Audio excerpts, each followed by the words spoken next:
स्वराज्य न्यूज मराठी, माझा हक्क माझं राज्य स्वराज्य।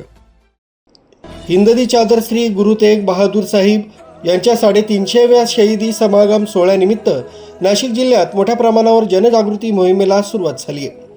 28 फेब्रुवारी ते 1 मार्च या कालावधीत खारघर इथं होणाऱ्या या मुख्य सोहळ्यासाठी जिल्हा प्रशासनाकडून चित्ररथांना हिरवा झेंडाही दाखवण्यात आला। नाशिक जिल्हाधिकारी कार्यालयाच्या आवारात सायंकाळी हा विशेष कार्यक्रम पार पडला। यावेळी खासदार डॉक्टर शोभा बच्छाव, खासदार राजाभाऊ वाजे, आमदार हिरामन खोसकर आणि जिल्हाधिकारी आयुष प्रसाद यांच्यासह गुरमीत सिंग संतवानी शीख समुदायातील मान्यवर उपस्थित होते।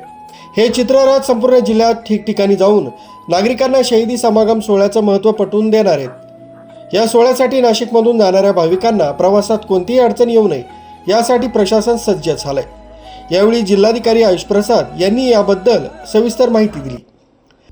नमस्कार।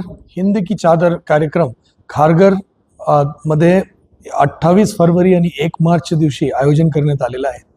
या कार्यक्रमामध्ये सहभागी होण्यासाठी नाशिक जिल्ह्याच्या सर्व नागरिकांना मी विनंती करतो की आपण मोठ्या प्रमाणात या कार्यक्रमामध्ये सहभागी होण्यासाठी आपण नक्की जावा।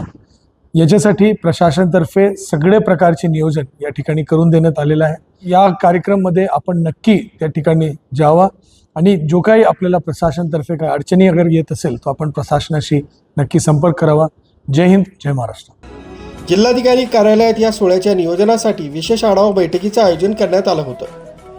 खारघर येथील मुख्य सोहळ्यासाठी जिल्ह्याभरातून मोठी गर्दी अपेक्षित असल्यानं प्रशासनाकडून सर्व सोयी सुविधांचं सूक्ष्म नियोजन केलं जात आहे। न्यूज ब्युरो, स्वराज्य न्यूज मराठी, नाशिक।